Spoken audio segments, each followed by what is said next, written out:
have a discussion today around Julie Sawchuk. I am a raving fan of her LinkedIn videos where she goes into public restrooms and helps us better understand what accessibility really means. But before we chat with Julie, there's Julie.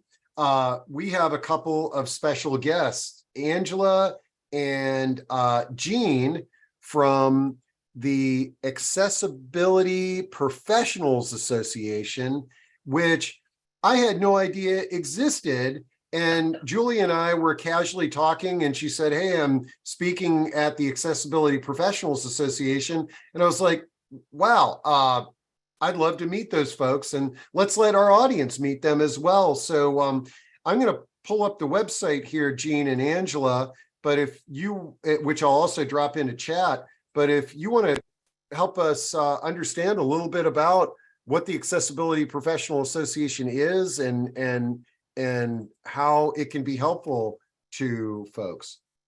Sure, I'd be glad to. Thank you. I'm Gene Becker. I'm current treasurer for the APA.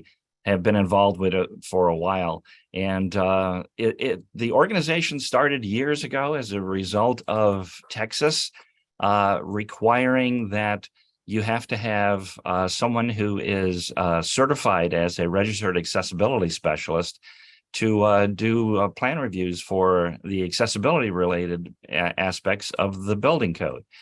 So it's morphed over the years and grown to be a nationwide organization. Last conference, we had, I think, 15 different states represented, and we're rapidly expanding even further than that. So it's the organization is primarily focused on people who are involved in the built environment. So we're very happy that Julie is going to be a speaker at our conference in January of next year. In fact, she will be the keynote speaker at our conference next year. So it's 3 days in Round Rock, Texas, just outside of Austin.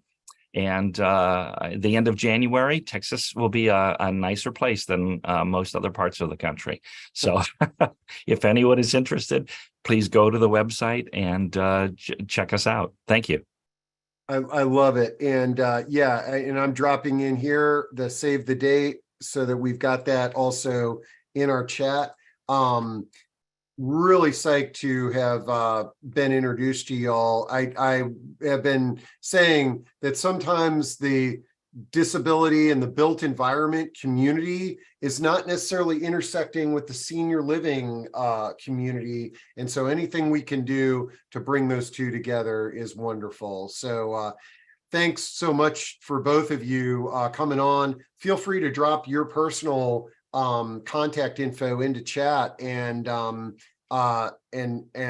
stick around if you want to hear a little preview of your keynote speaker in January. Absolutely, we'd love to. Thank you so much for having us. Yeah. Okay, awesome. All right. Well, here we go. We are Julie. As I'd mentioned, I'm one of your fan club members with these great videos that you make that sort of reveal things that I think a lot of us think, oh, this is wonderful. They did this to make this bathroom accessible. And then all of a sudden you sort of see, wow, nobody can use that bathroom. But before we dive into some of that, you have such an interesting and inspiring story. Tell us a little bit about, tell our community a little bit about yourself. And then I think we're going to get a tour of your home, correct? Absolutely. Let me just start, Steve, by saying thank you. And I love what you do because there is so much need. I have aging parents. They are 80 and 81. And every day there's something new, right? And as an accessibility strategist, I try to help them, but honestly, I think they need somebody other than their daughter to tell them what they need to do. So I leave that to all you folks out there. Thank you for having me. I am coming to you from Canada. I live on the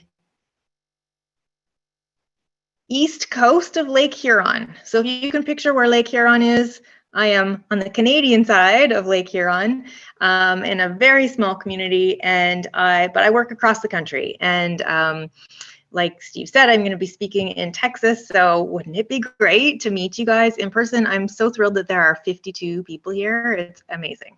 Well, there'll be a lot more that come in. People sort of come in late. Yeah, and that's totally fine. Everybody's got lots of balls in the air. I totally understand.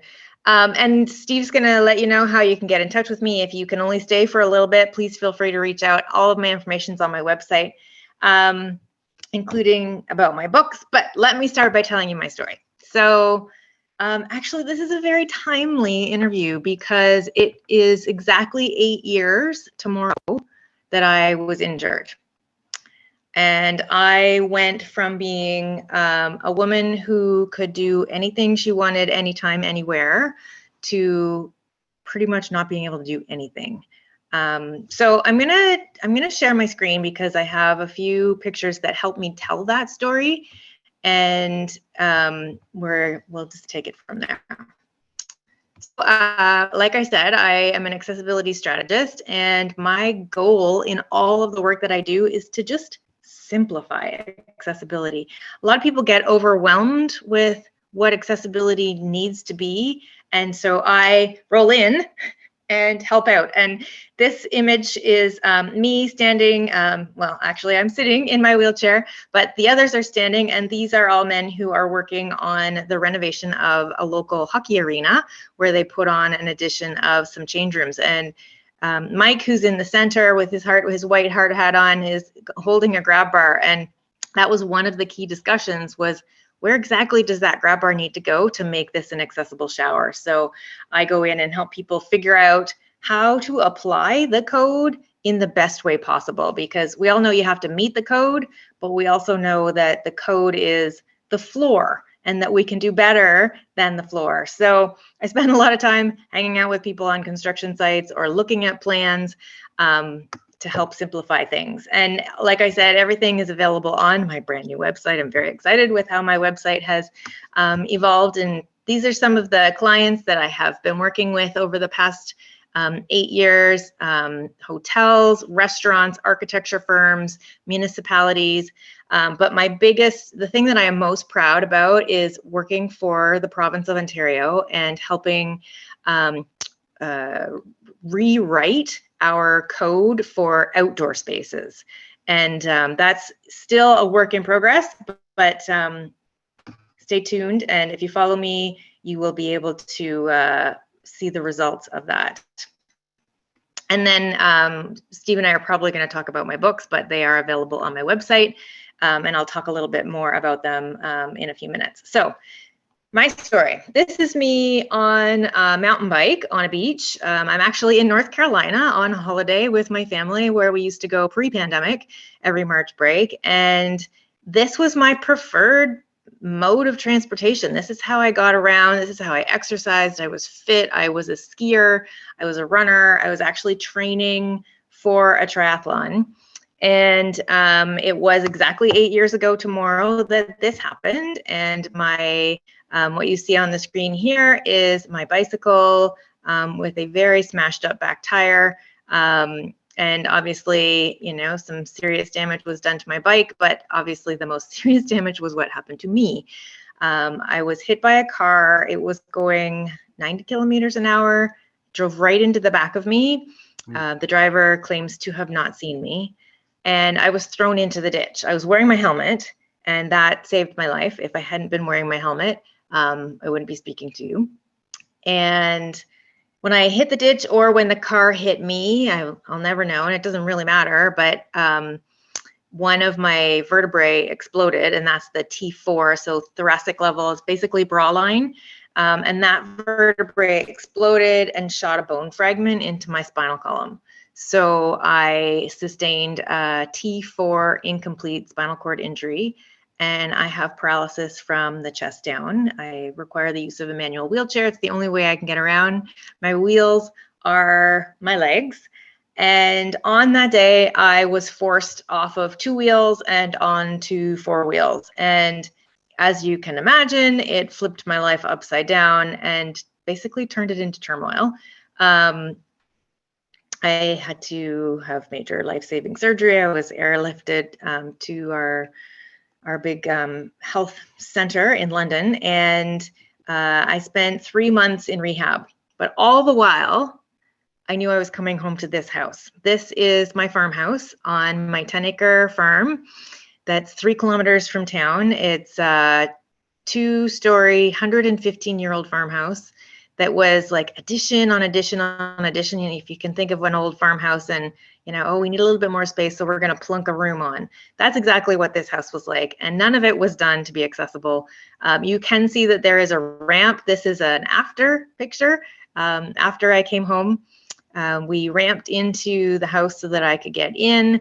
We did some minor changes to the interior, including pulling out the bathtub and putting in a roll-in shower, and pulling out the cabinets under the kitchen sink so that I could roll under the kitchen sink. We were sleeping upstairs. Obviously, that was not an option. A stair lift was not an option because of the size of the stairway and the foyer, and like there just wasn't enough room to do it. It wasn't practical. So we took our bed and put it into the dining room and slept in the dining room because everybody wants to sleep in the dining room, right? But that's a big problem. Right? My kids were still upstairs. This is their rooms right up here. And that meant that I couldn't go upstairs to tuck my kids in at night. They were 10 and 12 at the time. And so we made this work, but it was not easy. And sustaining a spinal cord injury, like, nothing about like the general population knows nothing about spinal cord injury until all of a sudden you need to know everything about spinal cord injury. And I was a biology teacher. Like, I taught high school biology, and I thought I really knew lots about the human body and all of that until I realized that I didn't know anything about spinal cord injury, and I had no idea what it was going to be like to go through recovery and try and figure out how this new body of mine works and or doesn't work. So anyways, coming home to this house, I was really excited about coming home, be with my family, be in my community again. I was an hour and a half from home, so it wasn't like I could just come home for the weekend from rehab. And then I totally crashed. Like, being at home, I was so excited about it, and then coming home and realizing how hard it was to live in a not accessible space. It crushed me mentally as well as physically, and we decided that we needed to do something, and we weren't sure what. And it took a long time to figure out because we knew nothing also about accessibility, because we'd never needed accessibility before. I was 41. I lived all of those years with the privilege of a fully functioning body. So anyways, in that span of time, it was about 2.5 years while we were trying to figure out what to do, whether we should move, whether we should renovate, like completely renovate, whether we should build a new house. There were no options for places to move to. There's no like rentable, accessible accommodations anywhere. And that included like moving to a city. It wasn't an option. So because my accident was auto related, it was an insurable accident. And I feel strange every time I say this because it sounds weird. And I was lucky to have been hit by a car. And the reason why I was lucky is because it was an insurable incident, which meant that I had funds to support my recovery.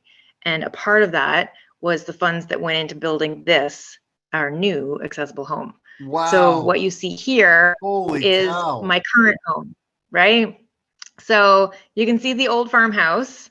We had to live somewhere. So we kept that house. We stayed there while we built like about 12 feet from the corner, like from one corner of the old house to the corner of the new house. We did it as close as we could because we wanted to keep access to the services. We didn't want to have to redig our water line and our electrical and everything. But we were lucky also because we had the space, right? We had 10 acres. So we had the ability to do that. That old farmhouse is gone.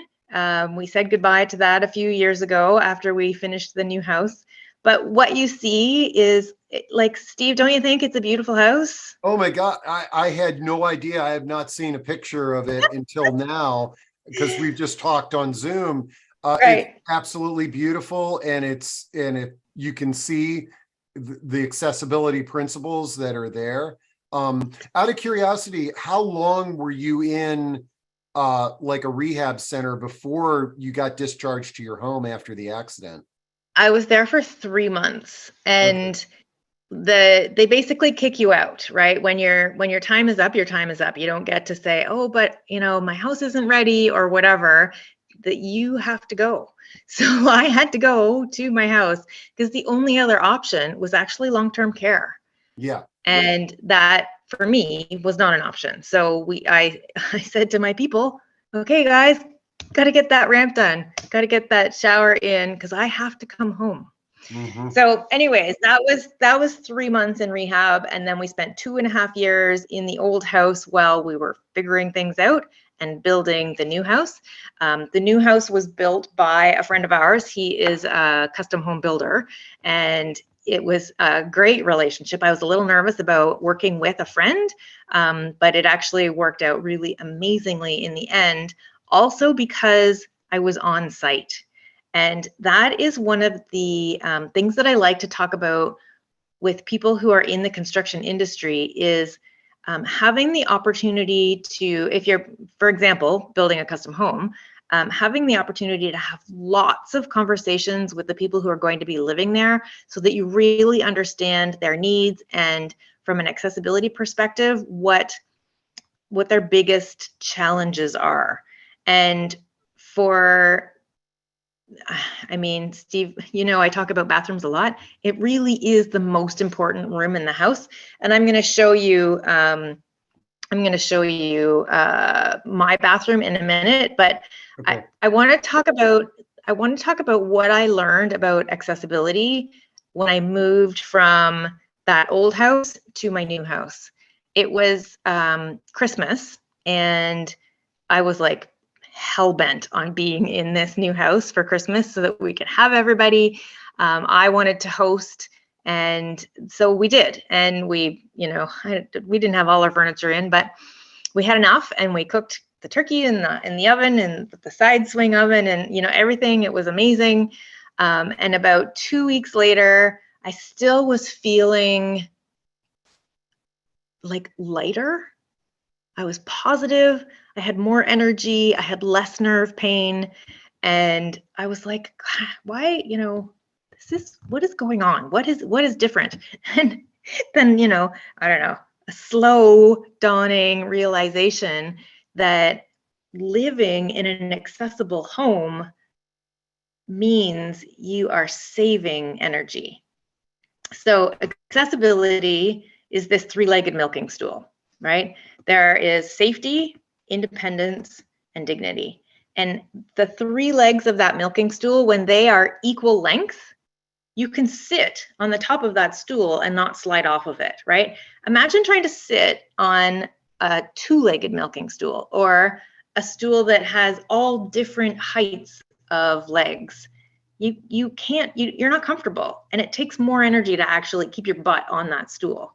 So what I realized was when I moved from a space that wasn't safe, I couldn't do everything with independence and dignity. I was sacrificing my accessibility, but I was also sacrificing my energy. Accessibility equals energy. And that, I'm going to stop sharing my screen because I need to see your face when I have this conversation with you. When you can help somebody live in a space that addresses the safety, the independence, and the dignity for their life, you are preserving their energy. And that means that they then have energy to do the things that they want to do, not just the things that they have to do. When I was living in that old farmhouse, I'm pointing out the window because it was right out there. when I was living in that old farmhouse, I was doing things like showering. I had a shower commode because we couldn't set up a bench in the way we had done this sort of roll-in shower. And so I had 2 sets of wheels in a bathroom that wasn't actually big enough for 2 sets of wheels, right? When you think about turning radius and how to like get from one wheeled mobility device to the other device, I had to actually open the bathroom door. Once I got into my shower commode, I had to open the bathroom door and push my wheelchair out the door and then close the door so that I had enough room for my massive shower commode. And so just like all of these little tiny things were adding up and sucking energy away from my life. And I didn't even, I mean, I knew it was happening, but I didn't realize the extent to which it was happening. So when I moved in here and, you know, it was bright and clean and we had big windows and it was tidy, it wasn't this cramped little farmhouse, we had space. It was giving me back the gift of energy that meant that I started a business. I could play with my kids, right? I had the energy to prepare food for my family and be a part of my family life again. Man, I love this. And I love how you talk about the milking stool. I always just look at those things as 3-legged stools, but yeah, they're milking stools. And what a great analogy. And I think one thing that people don't realize is that, yes, okay, as a person with a disability, you were exerting extra energy to live in that old farmhouse. But guess what? Able-bodied people that don't have a disability are exerting extra energy too in these spaces. One suggestion that I heard years ago was putting your dishwasher 6 inches higher, which makes it easier for somebody with a wheelchair. But if you're not in a wheelchair, you're not bending over. We've been bending over for 40 years doing dishes. I know you got a hard stop at 1, so I don't want, I'm excited that you're going to give us a tour of the house. But before we do that, let's just real quick, I'm just going to show folks, here's Julie's website, which I dropped into chat. Okay, you can see she's written 3 books, and in the US, it's best to get those books on Amazon, which I've also thrown that into chat. But before we get the tour, you talked about, okay, you got better, you got in the house, and then I started a business. And that business is helping people like yourself, correct? Helping people make their spaces more accessible, helping anybody. So this morning, I was down at the shore of Lake Huron in our little village, our little town of Goderich, at the waterfront, talking to the chief building official about how to make sure that new things that are added to the boardwalk are done in an accessible way. So I'm working with municipalities, I'm working with restaurants, I'm working with individual homeowners, I'm working with anybody who wants to make their spaces more accessible, and they know it, like they get it, and then it's like it's just golden. It's golden.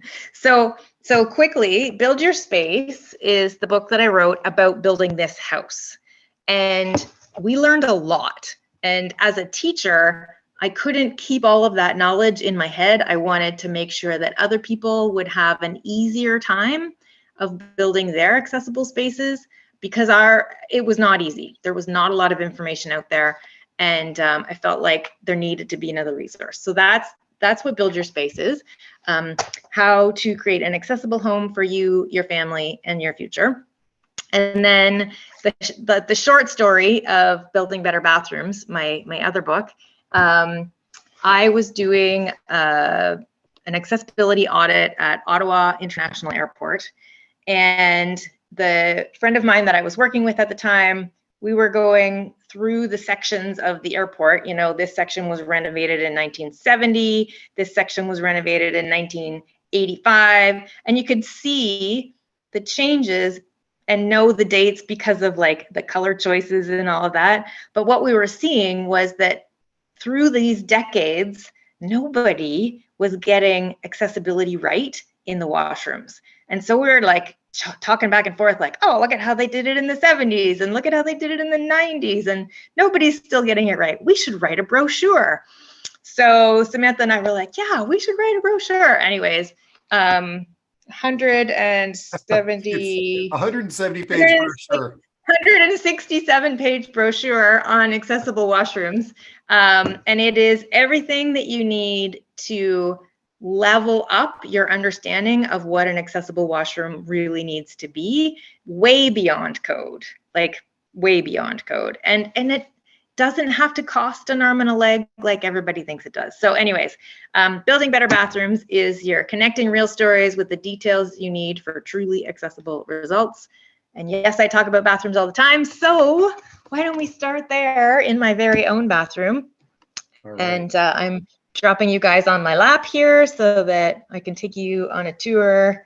Okay, so now the caveat here is this is a lived-in house.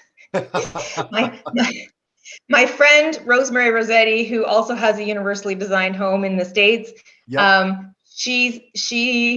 had a tour of her house one time with her, and I was like, your house is so clean. She's like, my house is always show ready. And I'm like, my house is not always show ready. It is very much a lived-in house. So I'm telling you all that because there's stuff on the floor, and my husband and my son just came home from a road trip out west, and there's tents and sleeping bags and all of that. Anyways, so this is my bathroom.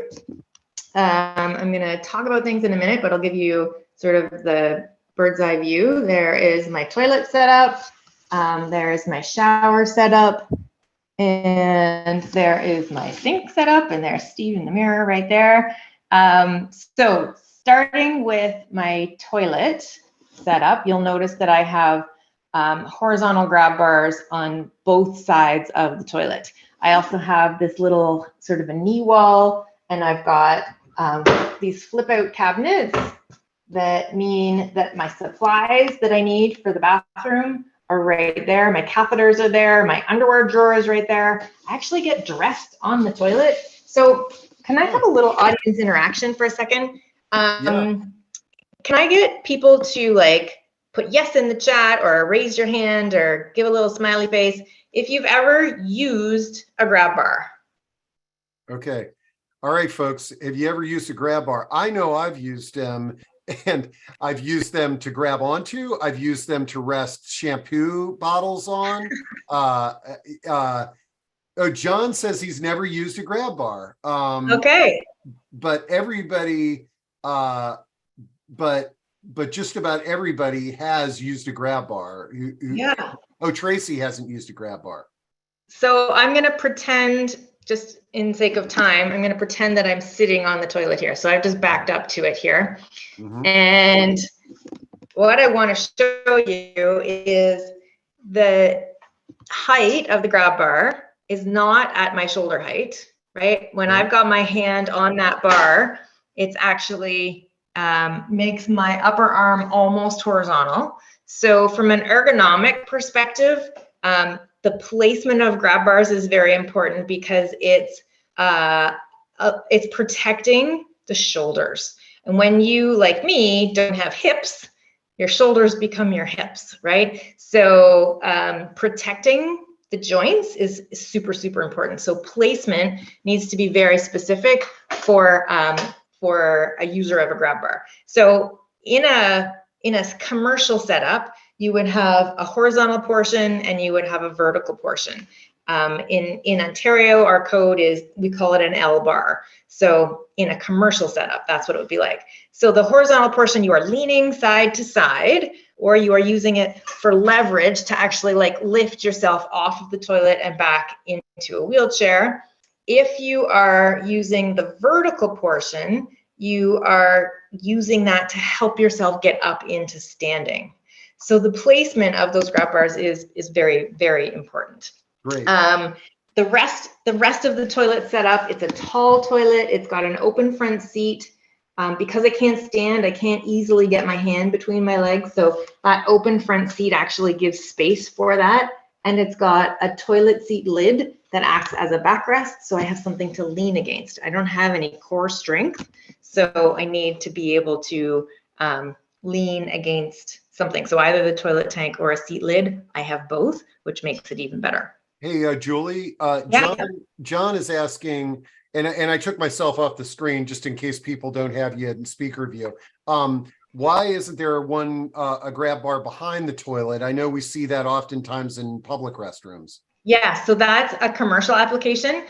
Because this is my own home, it's not something that you have to put up. I also have only used a grab bar behind the toilet twice, and that was because I'd actually pulled the grab bar off the wall that was beside the toilet. So I had to turn myself 90 degrees to get to use that rear grab bar as leverage to get myself off the toilet and back into my wheelchair. I don't know very many people that actually use that rear grab bar, but I know it's part of code. It's one of those random things that's just kind of been there forever, and maybe people don't know why. Man, well, this is a beautiful large bathroom, that's for sure.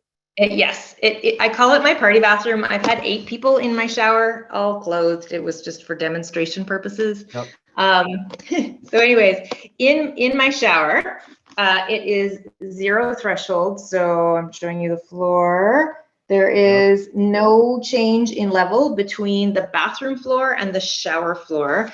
And it is a 2% slope from the front of the shower to the back of the shower, where I've got a channel drain, and you can see that dark line at the back. That is the channel drain, and all the water flows in one direction, and the slope is all in one direction. So what that means is that my wheels are always on the floor. It's not a center drain where you have multiple directions of slope, and it creates this sort of situation of a wobbly wheelchair, which is not a safe way to transfer. My shower bench is padded, which supports my backside, prevents pressure sores. The showers themselves, there's 2, one's handheld that I use, and one is a rain shower that my husband uses. And then the funniest, most accessible bit of my whole shower is that soap dispenser that is just off Amazon. Because it means I don't have to juggle bottles. Steve, you mentioned about balancing bottles on grab bars. Yeah. I eliminated bottles altogether, because then it's just a pump, and I don't need 2 hands, and I'm not dropping things, and holds my razor I have blade. to say, nowadays when you go to some hotels and they have a dispenser like that, I love it, instead of having to deal with the little bottles. But those little tiny bottles that are ridiculous. Yeah. And then for grab bars, we backed with 3/4-inch plywood everywhere in the shower, because I didn't know where my grab bars were going to go when we were doing the build. And what it means is I could actually put them anywhere.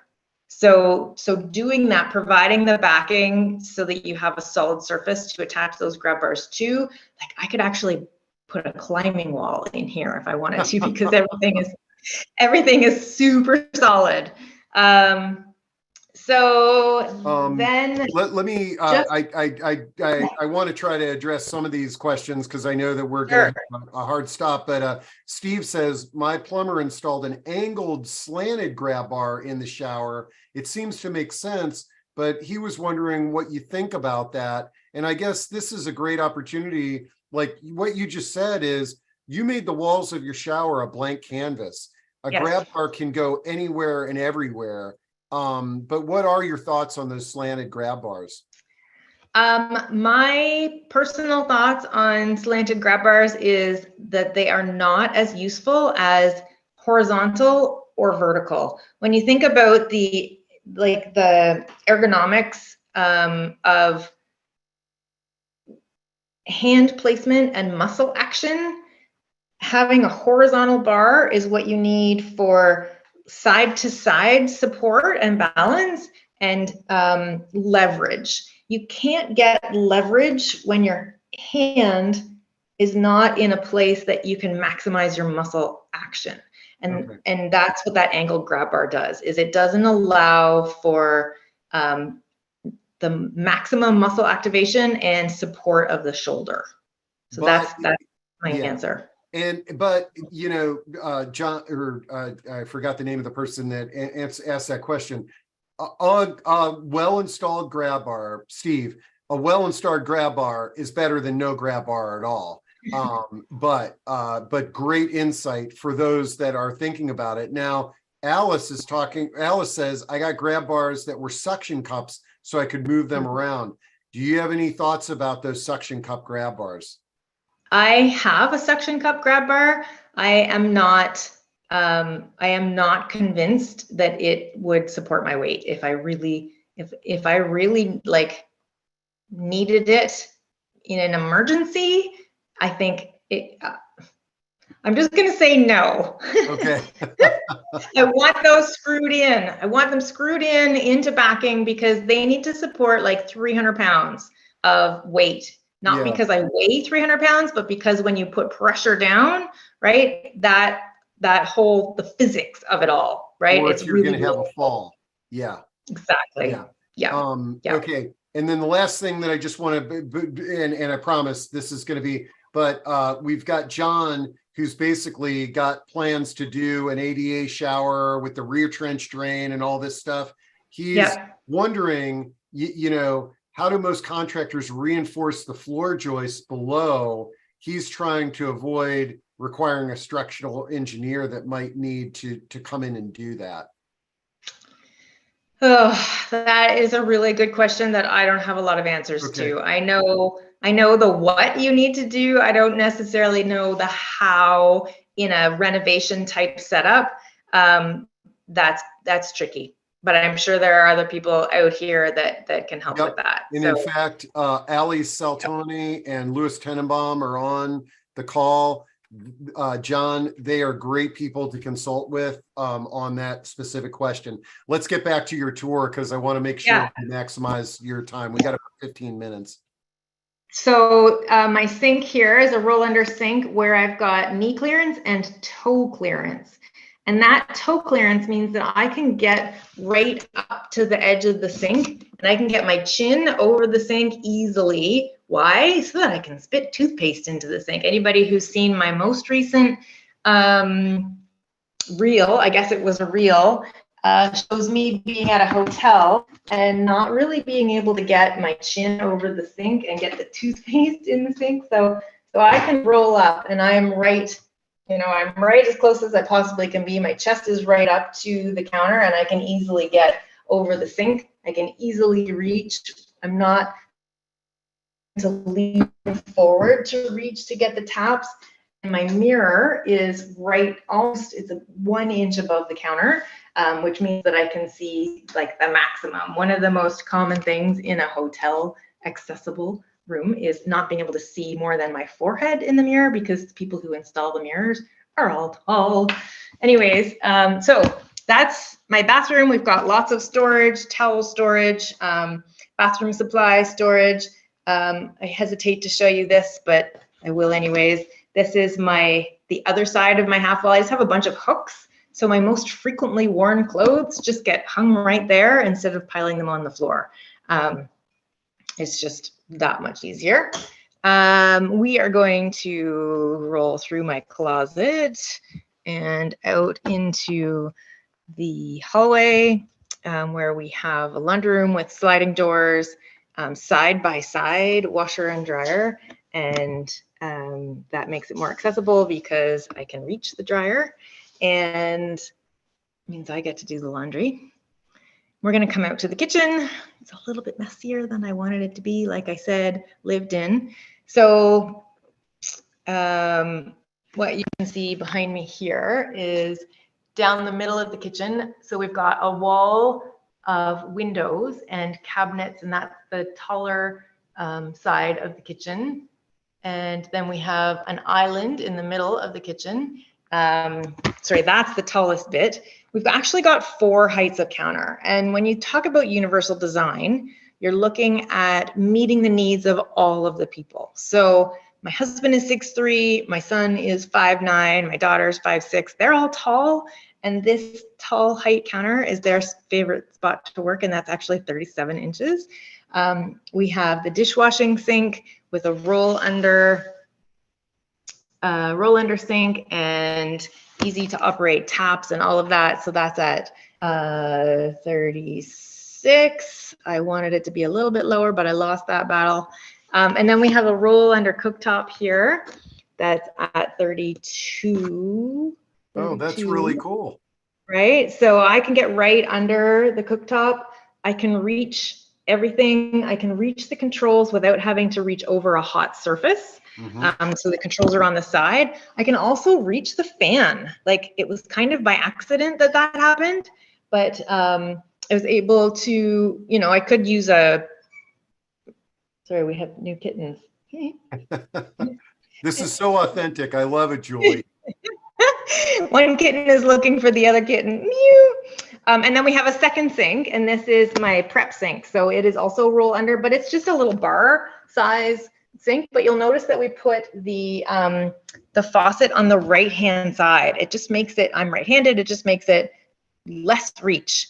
All of these little things were all things that I was wasting energy doing in the old house. So we designed around solving those problems and making things just that much easier.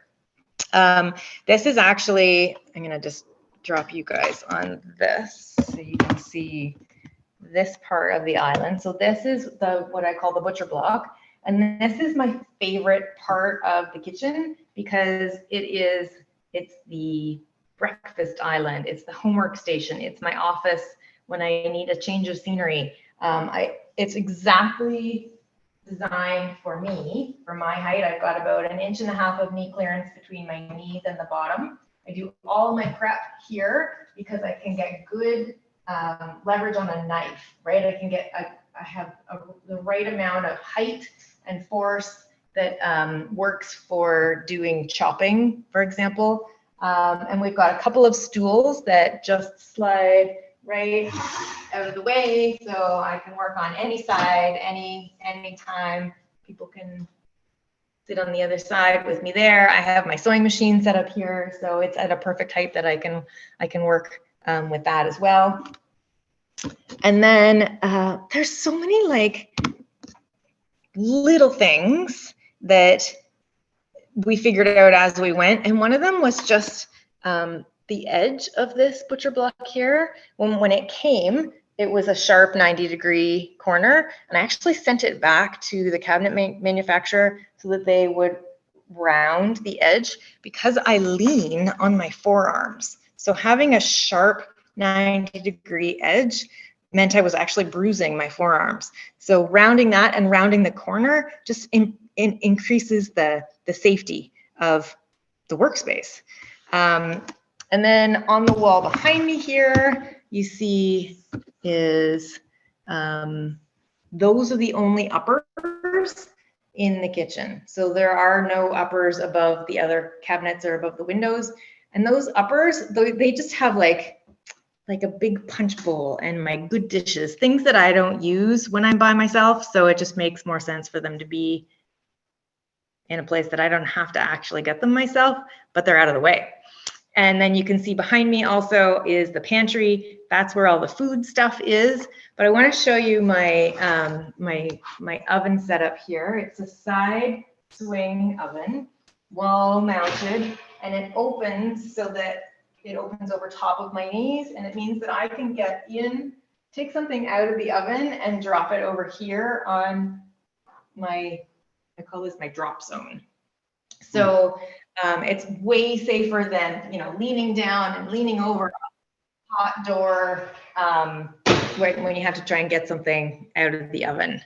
Now I noticed the microwave is up a bit higher. Yeah. Yes, that's my husband's microwave. Ah. That was another thing that we had lots of arguments about, was having two microwaves. I was like, there's no way we need to have two microwaves. So my microwave is actually below the counter right here. Oh, wow. Okay. And this is this is not just a universal design thing. This is, you know, it's customizing your living space to the needs of your family makes the home more enjoyable, no matter what your situation is. Absolutely. And one of the things that you talked about was the dishwasher and, having the height of the dishwasher and how it's actually better for everybody. You know what else is better for everybody? Our drawers, right? Instead of having cabinets that you have a door and then you got to reach in and find the thing that you're looking for. When you put things in a drawer, it brings them out to you and you can actually see them. So when I help people design their accessible homes, I say no to cabinets and everything is in a drawer. Everything. Pots are in a drawer.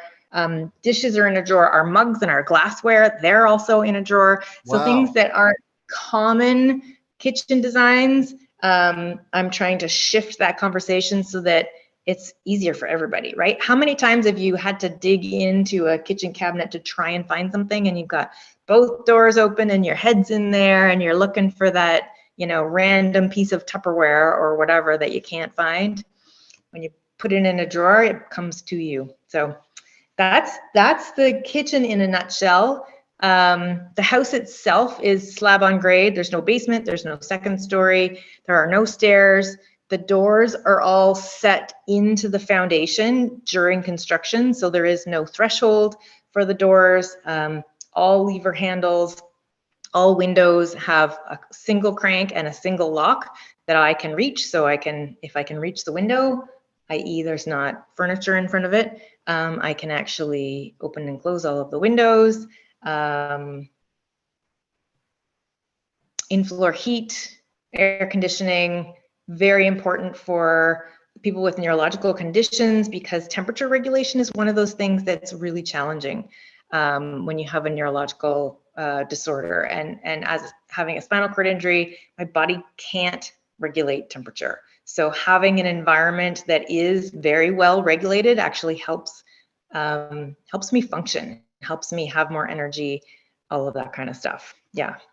What are the other burning questions that are in the chat, Steve? Oh man, well, this is a great compliment because Louis Tenenbaum, he's been doing accessibility design and advocacy for 30 years. And he says, with 30 years experience in providing accessibility design and consulting construction, this is the clearest, most down-to-earth discussion I've ever heard. Thanks, Steve and Julie. Louis, I have to say, Louis. I almost got a tear reading that because I know how challenging it is for those of us in this profession trying to help people make modifications. And when you hear something like that from somebody like Louis, it really is pretty emotional. Thank you so much, Louis. That is amazing. And so while we're on this conversation, can we just get people to find me on LinkedIn or on Instagram, like whatever your preferred platform is? Yes. I have shared both of those, and I am gonna, push you even harder than I have, because I love this message, and I totally agree with Louis. The way that you gave us this tour, I'm actually blown away at how you're no cameraman or anything, folks. This is all rolling around with a laptop. I am my own dolly. Okay, we got 5 minutes, so we got a few questions, and we'll try to get to these. Is that Virginia asks, if I'm not in a wheelchair, what's the best bathtub arrangement for me and others who are younger? And Virginia, I'm going to call you on one thing there. Let's take age out of the equation here, because case in point, Julie was in her 40s and she had a cycling accident. And so don't, look at these things from an age-centric or even an ability-centric perspective. But what are your thoughts on the best bathtub arrangement for folks? It's really about having something in place for if you fall. And I'll tell you that one of my really good friends, her husband is a farmer, and she said she put clean sheets on the bed and she said, "You are not coming to bed like that. Go and have a bath." And he fell getting out of the bathtub. And so now she blames herself for him breaking his wrist as he fell out of the bathtub. And he is maybe 45. But if there had been a grab bar, he would have been able to grab onto that on his way down if it were in the right spot. So it's about having the safety system in place. And there are some gorgeous grab bars out there, really practical, but really like eye appealing. My favorite company is a Canadian company called Healthcraft. They make grab bars that have integrated towel bars and shelves and all of that kind of thing built right into them. So it's not necessarily about the arrangement of the tub, although some tubs are definitely better than others. How much height do you have to get over? How much distance do you have to get over to get in and out of that tub? Do you have some slip resistance? All of that kind of stuff. So I am not a tub person, but I know people who have spinal cord injuries that are tub people, and they make it work. They've got a lift in and out of the tub. I have a lift in and out of my pool. So just setting yourself up so that you can be as safe as possible. Okay, and it's and I got Healthcraft. I just dropped their link in there. Awesome. Okay, where was I here? Okay, the best value for a grab bar is prevention. Close the barn door before the horse is out. That's great. From Lewis. Yes. John says, I love Toilet Tuesdays. So is that, do you do yes. those visits to the public restrooms on Tuesdays? I post on Tuesday. So I might actually be in the bathroom on a Wednesday, but I call it a Tuesday. Toilet Tuesdays just kind of like happened by accident. I was like, hey, it's Tuesday and I'm talking about a toilet. I'm going to call them Toilet Tuesdays. So every Tuesday on Instagram, Facebook, and LinkedIn, I am posting another little bit of information about not just toilets, but everything bathroom related. And it all comes back to the research and the learning that we did in writing Building Better Bathrooms. Judy, you're wondering where I am. I'm in Canada, but I would love to talk to you about rehab hospitals and how to make rehab facilities level up their accessibility so that it gives hope to people who are living there. Oh, let's see. Martha asks, what about lighting and switches? Yes. Any thoughts on those? My switches are all lower by about 4 inches than what is kind of considered to be standard. My outlets are all 4 inches higher. And my switches are all the bigger style. So instead of it being a little tiny light switch that you need some dexterity for, you can use a fist, right? Okay. Yeah. Yep. And we are a minute away from the top of the hour, and Julie has got to run, but I want to close with Tom DeMuth's question about is a lot of this information in your books, and they are applicable to helping somebody with their home, correct? Yes. So Build Your Space is more geared towards residential design, and Building Better Bathrooms is more geared towards commercial design, but there's definite crossover for both. So I hope you will find those on Amazon or from my website. If you're looking for me, just make sure you spell my last name right, Sawchuk. Everybody wants to put an extra C at the end of it, and you'll eventually find me, but I am the Julie Sawchuk on Instagram and Julie Sawchuk everywhere else. Thank you so much, everybody, for being here today. Please reach out with questions, email me, send me a message on your favorite platform. Steve, it has been fabulous. I'm very excited to have another chat. We can do all bathrooms sometime. Oh, I think man, there's a this lot. will be awesome. There's a lot. Okay, folks, let's share this recording, which will be up far and wide, and help get a clear message out on how we can make more accessible spaces. Thanks so much, Julie, and we will be talking to you soon. Have a great weekend. Thanks, everybody. Thank you. Bye.